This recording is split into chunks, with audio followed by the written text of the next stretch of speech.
गणानां त्वा गणपतिगं हवामहे कविं कवीनामुपमश्रवस्तमम् ज्येष्ठराजं ब्रह्मणां ब्रह्मणस्पत आनः शृण्वन्नोतिभिः श्रीदसादनम् अस्मिन्निद्राबिम्बे महागणपतिं ध्यायामि आवाहयामि आसनं समर्पयामि अर्घ्यं समर्पयामि पाद्यं समर्पयामि आचमनीयं समर्पयामि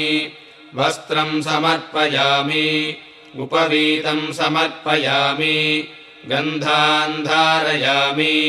पुष्पमालां समर्पयामि पुष्पैः पूजयामि ॐ सुमुखाय नमः ॐ एकदन्ताय नमः